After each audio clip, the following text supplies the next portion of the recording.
Hello student, स्वागत है आपका सच स्टडी पॉइंट में।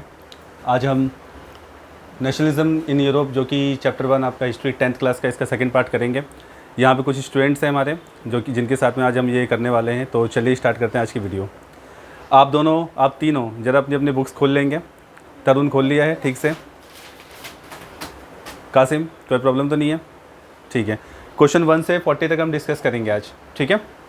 तो लास्ट क्लास में हमने ये देखा था कि Frederic Sorrieu, Ernest Renan, civil code 1804, Karl Kaspar Fritz, ये सब कौन थे? तो तरुण कौन थे ये सब? बोलो। आर्टिशंस थे जिन्होंने who was Frederic Sorrieu? Sir Frederic Sorrieu was an painter who has draw related to democracy picture. हाँ, इन्होंने ही वाज अ फ्रेंच पेंटर। उन्होंने ड्रॉ किया था। क्या ड्रॉ किया था? एक पेंटिंग ड्रॉ की थी जो कि ये शो करती थी कि नेशनलिज्म की भावना जो है यूरोप में किस तरह से स्टार्ट हुई है। नेक्स्ट है अर्नेस्ट रेनान। हमने पढ़ा कि फ्रेंच फिलोसफर थे। और सिविल कोड ऑफ 1804 क्या होता है? सिविल कोड ऑफ 1804 में 3 बातें ध्यान रखनी है। कौन सी 3 बातें? सर एक तो ये कि उसको नेपोलियनिक कोड भी बोला जाता है। हाँ, नेपोलियनिक कोड भी बोला जाता है। गुड। आगे कासिम तुम बताओ। तुम गधे ऐसे ही क्या मतलब ऐसे ही बैठने आए हो? हाँ जी बोलिए तरुण। सर इसमें सर ये भी था कि जी बताइए तरुण। सर ये कोड इसमें ये था कि प्रिविलेजेस जो थे जो भी बर्थ प्रिविलेजेस थे उसको एबोलिश किया गया था, उसको एंड किया गया था, ठीक है। साथ में ये था कि राइट टू प्रॉपर्टी दिया गया था। और थर्ड पॉइंट ये कह सकते हैं कि जो एक्सपोर्टेड रिलीजन्स थे वो फ्रेंच के कंट्रोल में आ गए थे। हाँ, जो फ्रेंच के कंट्रोल में या फिर नेपोलियन के कंट्रोल में आ गए थे। चलिए नेक्स्ट आते हैं। कार्ल कास्पर फ्रिट्ज जो था वो जर्मन पेंटर था। इनके बारे में ज़्यादा इन्फॉर्मेशन नहीं दी हुई बुक में। अब नेक्स्ट आते हैं। आज हम क्या पढ़ने वाले हैं? इसके अलावा जो है टॉपिक आपका कोरियर ऑफ राइनलैंड है, हैम्सबर्ग एम्पायर है। कोरियर ऑफ राइनलैंड मैं पढ़ा चुका हूँ। क्या होता है कि वो आगे उस पर एक लेप्जिग, क्या नाम था उस कंट्री का? लेप्जिग। कुछ इस टाइप की ही स्पेलिंग है इसकी। लेप्जिग जो था वो कहाँ था? जर्मनी में। कहाँ था? जर्मनी में। और नेपोलियन कहाँ का था? सर वो फ्रेंच में। फ्रांस का था, ठीक है। तो नेपोलियन पहले जाता है कहाँ जाता है? मतलब न्यूरम्बर्ग है कौन सी जगह? देखना जरा एक बार चेक कर लो। राइनलैंड थी, ठीक है। तो राइनलैंड से जाता है नेपोलियन कहाँ पर? आपका लेप्जिग, ठीक है। तो both places are in situated in Germany. और ये अगर देखा जाए तो लेप्जिग की जो लोकेशन है 792 किलोमीटर है। कहाँ से? फ्रांस से 792 किलोमीटर दूर है। और यहाँ से जो एल है यानी लेप्जिग जो है ये कितना दूर है? 500 किलोमीटर दूर है, ठीक है। तो यहाँ पर ये जब इसे अटैक करने जाता है तो 500 किलोमीटर दूर जाने पे जो भी इसने आसपास के कंट्रोल किए थे वो सभी उसके जो राज्य हैं, सभी जो उसके स्टेट्स हैं, सिटीज़ है, वो उसके हाथ से निकल जाता है। तो इसलिए इसको क्या कहा गया है? Courier of Rhineland. यानी राइनलैंड के आसपास जो भी चीज़ें थी वो उसके हाथ से निकल जाती हैं, जो भी उसने कॉलोनीज अपनी बसाई थी वहाँ पे। नेक्स्ट है हैम्सबर्ग एम्पायर। हैम्सबर्ग एम्पायर के बारे में हमने पढ़ा है कि रूल्ड ओवर ऑस्ट्रिया और हंगरी। एक ऐसा ही एम्पायर था जिसने ऑस्ट्रिया और हंगरी पर रूल्ड किया था, ठीक है। नेक्स्ट आते हैं लिबरलिज्म। भाई कासिम, लिबरलिज्म को हिंदी में उदारवाद कहते हैं। क्या कहते हैं? और लिबरलिज्म जो वर्ड आता है वो लिबरल से आता है। और लिबरल जो है, अगर हम ये आपका लिबरल है, इसमें अगर मैं TY जोड़ दूँ तो क्या हो जाएगा? L हटा के अगर हम कर दे तो ये लिबर्टी हो जाएगा, ठीक है। और लिबर्टी मीन्स क्या होता है? क्या होता है? लिबर्टी मीन्स होता है आज़ादी, ठीक है। तो लिबरल मीन्स होता है कि आप हर चीज़ के लिए आज़ादी दें, कि किस तरह से उसमें चीज़ें आगे बढ़ रही हैं, हम कैसे अपनी सोच को और कैसे अपनी स्वतंत्रता वापस ले सके, वो सारी चीज़ें लिबरलाइजेशन में आती हैं। तो लिबरलाइजेशन उसे कहते हैं उदारवाद होना, हर किसी चीज़ के लिए उदारवाद होना, हर किसी चीज़ को मौका देना, हर इंसान को मौका देना। So how it was related to French revolution. French revolution से कैसे रिलेटेड था बताइए? सर वहाँ पे भी क्योंकि लोग सर आज़ादी के लिए लड़ रहे थे, अपनी डेमोक्रेसी के लिए लड़ रहे थे। तो सर वो लड़ रहे थे तो उसी को हम बोलेंगे लिबरलिटी। और क्योंकि ये आइडियोलॉजी हमें ये बताती है कि कैसे हम अपनी आज़ादी को वापस ले सकें। देखो, आज़ादी हर चीज़ की होती है। राइट टू लिबर्टी होती है, राइट टू स्पीक होता है, ठीक है, राइट टू रिलीजन होता है। तो मोस्ट ऑफ थिंग्स के लिए वहाँ पे जो आज़ादी थी नहीं थी। तो इससे इंस्पायर होकर वहाँ के जो यूरोप के जो लोग थे, फ्रांस के, खास करके जो फ्रांस के लोग थे, वो ये चाहते थे कि क्या हो, कि उनको भी आज़ादी मिले। और ये जो आज़ादी मिले तो इसके लिए उन्होंने इस चीज़ की डिमांड की। तो कह सकते हैं कि जो लिबरलाइजेशन था वो फ्रेंच रेवोल्यूशन से रिलेटेड था, कि उन्होंने कहा कि हमें भी ये प्रॉपर वे में चाहिए, क्या, लिबरलाइजेशन, यानी कि आज़ादी चाहिए। नेक्स्ट टॉपिक है एले। एले जो है एक तरह का टेक्सटाइल मटेरियल था, ठीक है, इसके बारे में बहुत कम बताया गया है। टेक्सटाइल मटेरियल था दैट वाज डिफरेंट लेंथ, इनकी अलग अलग शहरों में, अलग अलग कंट्री में अलग अलग लेंथ थी। कंट्रीज़ लाइक फ्रैंकफर्ट और मीन्स और फ्रैंकफर्ट में दोनों जगह इसकी अलग अलग लेंथ थी, ठीक है। नेक्स्ट आते हैं ज़ोल्वेरियन। देखिए ज़ोल्वेरियन जो है इसने क्या किया था नेपोलियन ने, कि 39 स्टेट्स को एक इसकी यूनिटी बना दी थी, ठीक है। और ये 39 स्टेट्स जरूरी नहीं है कि फ्रांस में हो, ये 39 स्टेट्स जो थे उसने जहाँ जहाँ कब्ज़ा किया था, कासिम ध्यान सुनना, जहाँ जहाँ उसने कब्ज़ा किया था वहाँ वहाँ उसके 39 स्टेट्स थे, ठीक है। तो उसने हर स्टेट में अपना ये बना रखा था कि आप एक स्टेट पार करेंगे एज अ ट्रेडर, यानी कि अगर आप ट्रेडर हैं, तरुण बात समझ में आ रही है? अगर आप टैक्सेस का भी तो था। हाँ, अगर आप ट्रेडर हैं तो आपको, ट्रेडर की स्पेलिंग ये होगी, अगर आप ट्रेडर हैं तो आपको हर एक स्टेट को पार करने में 5% टैक्स देना पड़ेगा, ठीक है। तो इससे निपटने के लिए जो यहाँ के जो लोग थे, कहाँ के, जर्मन स्टेट्स के, उन्होंने क्या किया कि अपनी एक यूनियन बनाई जो कि कस्टम यूनियन कहलाती है। और ये यूनियन कब बनाई थी? 1834 में। और इस यूनियन को ज़ोल्वेरियन कहते हैं, ठीक है। हो सकता है तुम्हारे हिंदी मीडियम बुक में भी हो, तो ध्यान रखना इस बात का, ठीक है। तो ज़ोल्वेरियन किसे कहते हैं? जो कि एक कस्टम यूनियन बनाई गई थी, किसके द्वारा?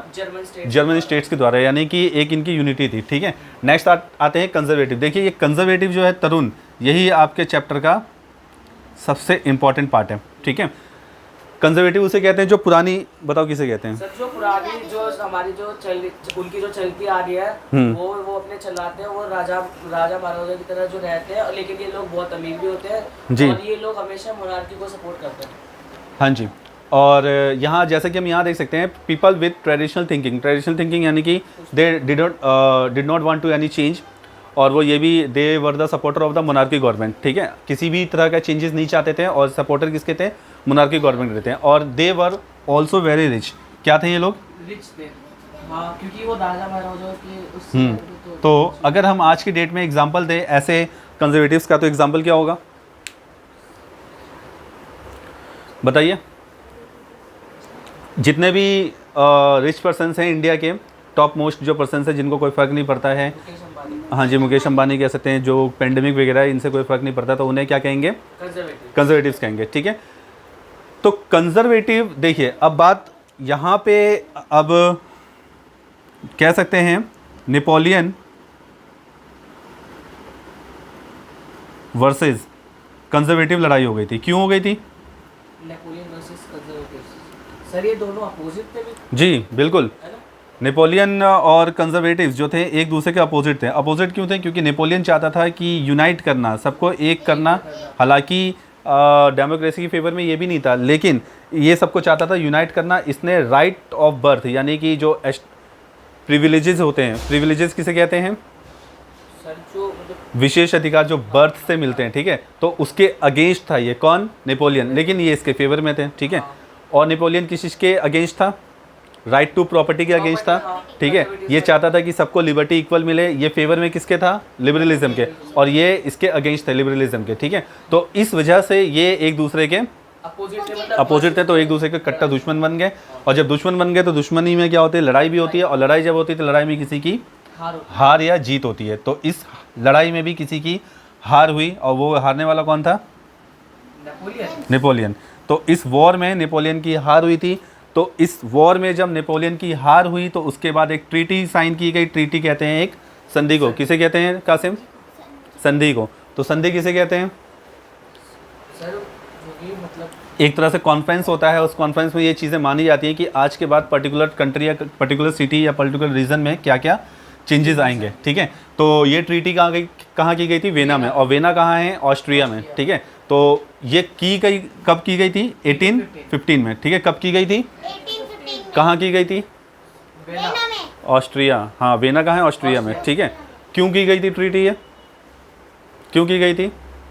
सर नेपोलियन की वजह से, क्योंकि नेपोलियन पावर है। क्योंकि नेपोलियन उस वॉर में डिफीट हुआ था, तो डिफीट के बाद एक कॉन्फ्रेंस किया गया था, that is called treaty of vena, ठीक है। तो इस ट्रीटी ऑफ वेना में क्या किया गया था कि ये बताया गया था कि जितने भी नेपोलियन के पावर हैं हम सबको एबॉलिश करेंगे और रीस्टोर मोनार्की करेंगे।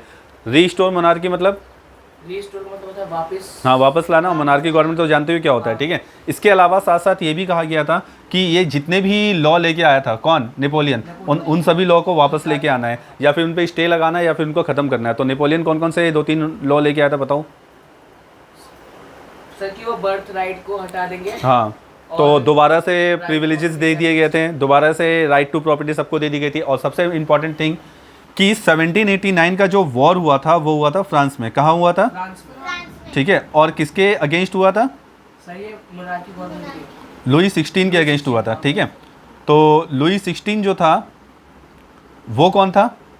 सर फ्रांस को, he was belong to Bourbon family, ठीक है। तो जो बर्बन फैमिली थी, वो बर्बन फैमिली क्या थी कि नेपोलियन ने उसे एबॉलिश कर दिया था, कि ख़त्म कर दिया था कि इस फैमिली का अब कोई भी हमारे सामने नहीं आएगा।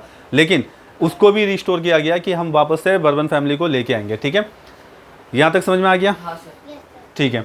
अब बात करते हैं ट्रीटी ऑफ वेना। जो ट्रीटी ऑफ वेना था, यहाँ तक हमारा सारा कंप्लीट हो चुका है। ट्रीटी ऑफ वेना का मतलब समझ जाना, कभी भी एग्जाम में क्वेश्चन आए तो समझ जाना कि ट्रीटी ऑफ वेना में ऐसा हुआ था कि एंड ऑफ नेपोलियनिक पीरियड, ठीक है। नेपोलियन का जो पीरियड था वो उसमें एंड हो गया था, ठीक है। इसी बीच में अब इनकी एंट्री होती है, इनका नाम है गिस्पी मैज़नी। क्या नाम है? तो गिस्पी मैज़नी जो थे एक इटालियन रेवोल्यूशनरी थे। कौन थे? Italian revolution. तो रेवोल्यूशनरी क्या होता है? सर जो रेवोल्यूशन, जी, रेवोल्यूशन को क्या कहते हैं हिंदी में? सर रेवोल्यूशन को मतलब लड़ा, वो नहीं। हाँ जी, हिंदी मीडियम, बताइए क्या कहते हैं, बताइए, सर मेरे यहाँ पे रेवोल्यूशन को बताओ। मोदी जी के फैन लग रहे हो। क्या कहते हैं? सर ये तो वही लग रहा है, मतलब लड़ाई वगैरह जो क्रांति, ठीक है। क्रांति हिंदी में से क्रांति कहते हैं। तो क्रांति का मतलब क्या होता है कि आप किसी चीज़ में सडन चेंज करना चाहते हैं, ठीक है। क्या होता है? Sudden change. ठीक है। तो रेवोल्यूशनरी जो होते हैं सडन चेंज कैसे करेंगे तरुण? सर रेवोल्यूशन कर देंगे सर, मतलब लड़ाई। जी, सडन चेंज वो कैसे करेंगे का मतलब है क्या फॉलो करेंगे, वायलेंस या non violence? Violence. Violence follow करेंगे। वायलेंस नॉन वायलेंस क्या होता है भाई? सर हम बताएं, सर वायलेंस वो होता है जो लड़ाई के द्वारा। वायलेंस कहते हैं हिंसा, किसे कहते हैं? हिंसा। और हिंसा किसे कहते हैं? हिंसा मतलब लड़ाई झगड़े को हिंसा कहते हैं, ठीक है।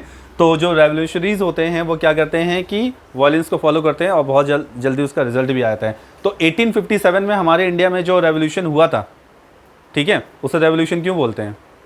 सर वो भी क्रांति थी वो। जी। वायलेंस से हुआ होगा। तो आप तीनों मुझे बताएंगे कि अगर हम सोसाइटी में चेंजेस चाहते हैं तो रेवोल्यूशन होता है शॉर्ट टर्म के चेंजेस के लिए।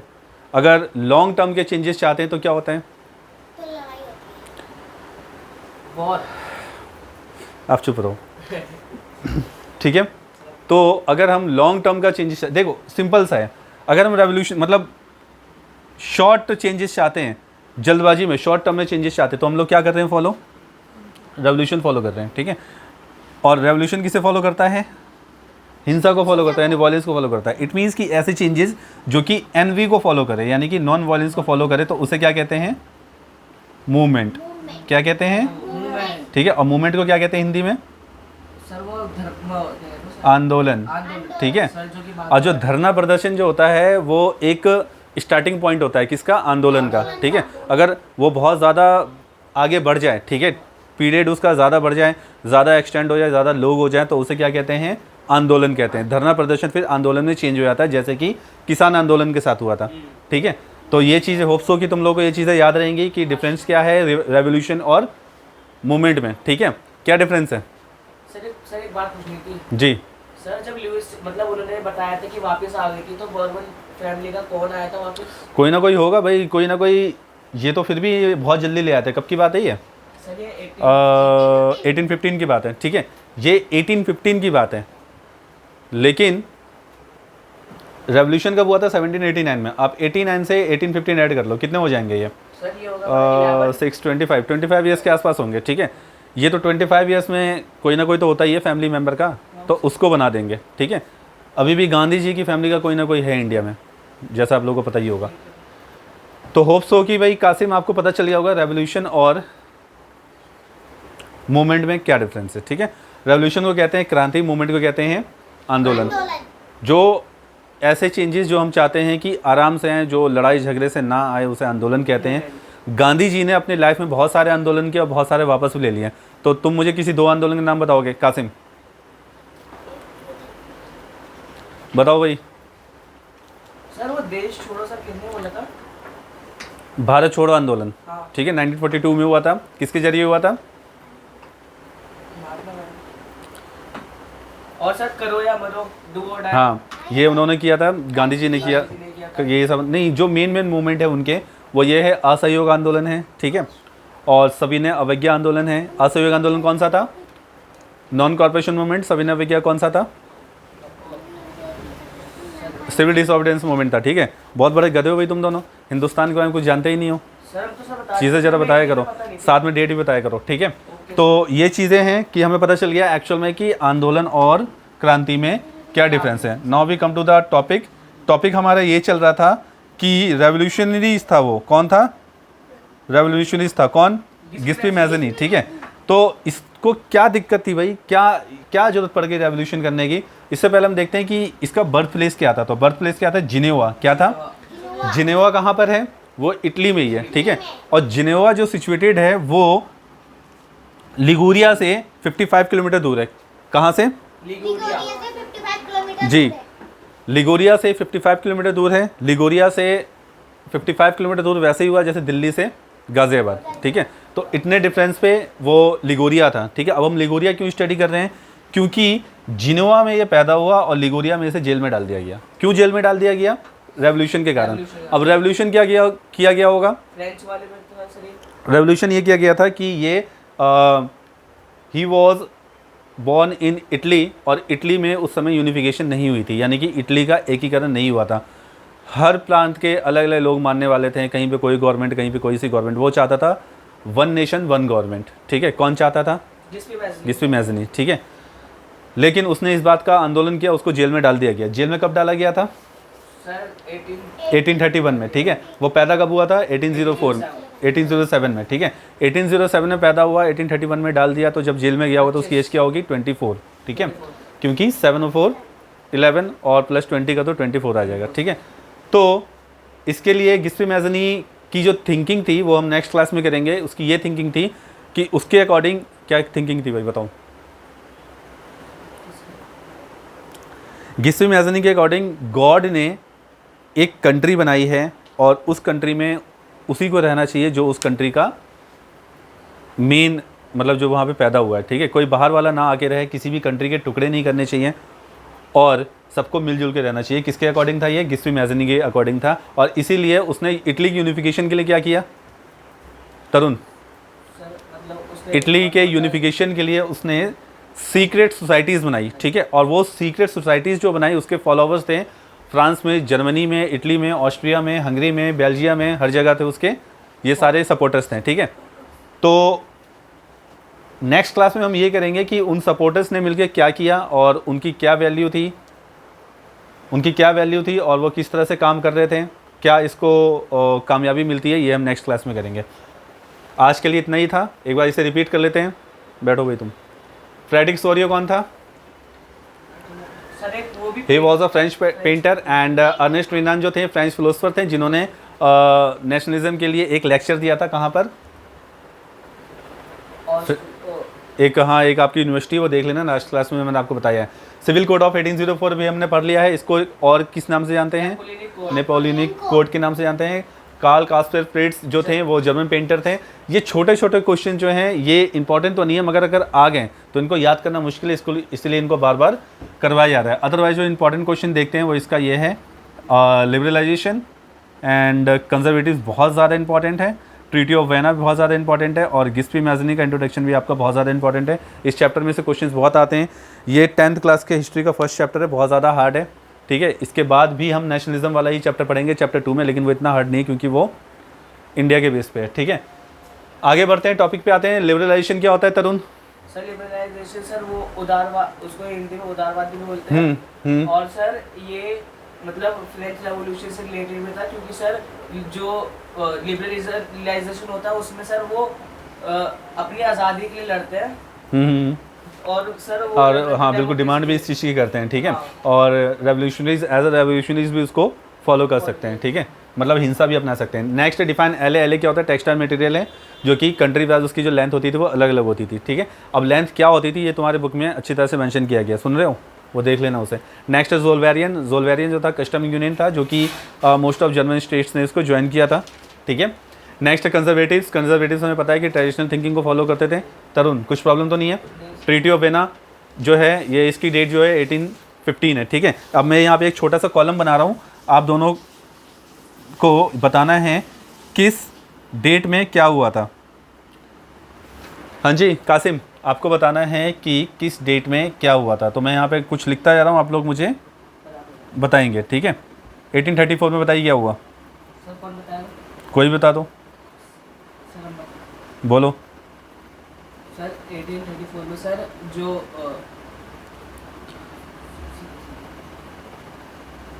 ज़ोल्वेरियन का एक मतलब एक कस्टम यूनियन बनाया गया था, जिसे ज़ोल्वेरियन कहा गया था। किसने बनाया था उसे? जर्मन स्टेट ने, ठीक है। 1815 में क्या हुआ था? ट्रीटी ऑफ वेना, ठीक है। और वेना कहाँ है? सर हमारा ऑस्ट्रेलिया में। ऑस्ट्रिया, ठीक है। और सर 1831 में सर उसको डिस्ट्रिक्ट मैजिनी को जेल में मतलब बंद किया गया। जी, इसको क्या किया गया था? एक्साइल किया गया था, ठीक है। तो एक्साइल क्या होता है?